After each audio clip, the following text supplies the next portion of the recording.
Entonces, a partir de mi experiencia y de mis consultas, porque realmente lo que más tengo son pacientes con fibromialgia, he encontrado creencias, sobre todo de pensar que soy imprescindible, sobre todo en mi familia, sobre todo como que si yo no estoy aquí, nadie lo hace como yo lo sé hacer, o esta familia no se sostiene, o en mi trabajo no van a hacer. Ay, qué pena que mi bebé está aquí, mi perrito. Bueno, ahora sí con Charlie. Si yo no estoy en ese trabajo, como que las cosas no funcionan, como que no van a hacerse las cosas como se deben. Entonces terminamos incapacitando a los demás. Entonces, ¿qué es eso? Una falta de confianza en los demás y también una falta de confianza en nosotros mismos. ¿Por qué? Porque yo siento que si no me lleno de cosas, como que no me van a ver. Entonces, bueno, otra creencia que encuentro es que la mayoría tenemos la creencia, o yo la tenía también, de pensar que puede pasar lo peor en todas las situaciones. Entonces, al pasar lo peor, ¿yo qué voy a hacer? Entonces tengo que tener el control. Entonces es una necesidad de control extrema. Y la necesidad de control extrema nos lleva a la hiperresponsabilidad, a llenarnos de cargas, a tratar de hacer todas las cosas excesivas por los demás, a que se apoyen en nosotros porque como que todo lo tengo que tener controlado. ¿Por qué? Porque puede pasar lo peor. ¿Y qué pasa cuando pasa lo peor? O sea, yo les pregunto, generalmente cuando pasa lo peor, no hacemos nada de lo que pensamos previamente que podríamos hacer. Generalmente respondemos a la situación y lo que pasa es que aprendemos muchísimo de la situación. O sea, para mí lo peor en mi enfermedad, en mi proceso, fue cuando llegó la enfermedad pulmonar, que era la que me llevaba a trasplante. Era cuando me estaban diciendo se va a morir. O sea, para mí eso fue lo peor y al llegar al encontrarme con lo peor fue que yo salí de ahí, porque definitivamente me movilicé y me di cuenta que no me quería morir. Y eso fue realmente lo mejor. Entonces nadie sabe que lo mejor o lo peor para ti, solamente Dios, el universo. Entonces ahí podemos cambiar esa creencia pensando que de alguna forma nos va a enseñar. De alguna forma vamos a saber reaccionar. De alguna forma vamos a aprender de ello. ¿Sí? Bueno, entonces, ¿qué podemos hacer como para que las cosas empiecen a movilizarse hacia la salud, hacia estar sanos, hacia que no nos duela el cuerpo? Ser coherentes. O sea, ser coherentes. Si tú no quieres hacer algo, no lo hagas. No tienes que ser grosero, no tienes que decirle a la otra persona que no, de una manera inconveniente. Ya voy a bajar a mi perrito, si no, no puedo hablar. Ya, mi amor. Sino que simplemente le dices, oye, llevo muchos años ayudándote con esto, pero yo creo que tú sí lo puedes hacer y realmente ya no lo voy a hacer yo porque no me compete, no porque no quiera ayudarte, sino que simplemente te estás volcando en mí. A mí me solía pasar que me pedían un favor y yo lo hacía. Y entonces con ese favor me pedían otro y yo lo hacía. Y con ese me pedían otro y yo lo hacía.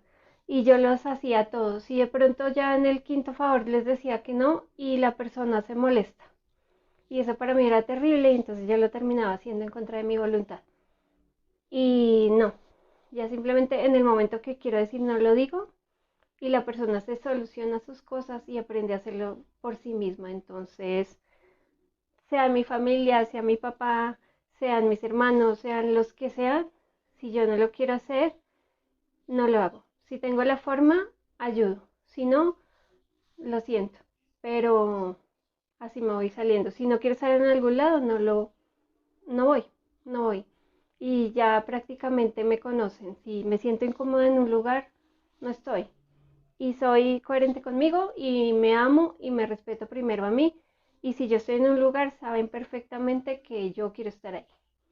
Entonces, bueno, ser coherentes con lo que hago y con el lugar donde quiero estar. Y así vamos solucionando. Dejamos de incapacitar a los demás. Y bueno, otra importante, expresar lo que nosotros no hemos podido expresar. Entonces eso es expresar lo no expresado. Esto me pasa con muchas personas y me pasaba conmigo. Seguramente ahí la razón de que mi voz sea tan bajita. A mí no se me permitía hablar en mi casa.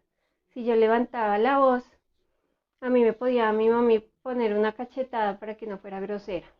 Entonces, eso me limitaba mucho al hablar. En el colegio donde estuve, que era de niñas, que era un colegio católico, religioso, no se podía expresar como las opiniones diferentes porque era un problema. Entonces, yo me enseñé a que para ser una niña bien, para ser una niña bien portada, tenía que estar siempre con una sonrisa. Las damas no se pueden poner a llorar, no se pueden salir de control, no pueden expresar la furia. Y todo eso lo empecé a reprimir. ¿Mm? Y me pasa con muchas de las personas que he tratado, con muchos de mis clientes, que llegan con todo esto guardado y reprimido y no se lo han dicho nunca al que tienen al frente que les está molestando, porque no lo saben decir, porque tienen miedo, porque en la casa los reprimieron o porque simplemente dicen que es mejor evitar el problema. Entonces hay que empezar a expresarlo. No quiere decir que me voy a ir a enfrentar a todo el mundo y decirle lo que siento, porque no necesariamente tiene que ser así. Le puedo decir las cosas a las personas que siento que se las puedo decir y a los que no y todavía tengo algo guardado, puedo escribirlo, puedo salir y caminar y hablar como si tuviera la persona al lado. Puedo pararme frente al espejo, imaginarme que lo tengo al frente y expresarle mis sentimientos y necesito liberar todo eso. El día que quiero llorar, ese día voy a llorar. Que porque estoy triste, no sé, pero no me importa. Mi cuerpo dice que necesito llorar, lloro. Si tengo un enfado, lo expreso. Y si tengo que pedir disculpas luego, bueno, trato de empezar a moderarme, pero hay que sacarlo. O sea, hay que expresar lo no expresado y hay que dejar de reprimir los sentimientos. Los sentimientos no son malos. Las emociones son lo que nos mueve. Las emociones son reacciones naturales de nuestro cuerpo. Y reprimirlas nos está haciendo daño. Reprimirlas es no satisfacer a las necesidades propias del cuerpo.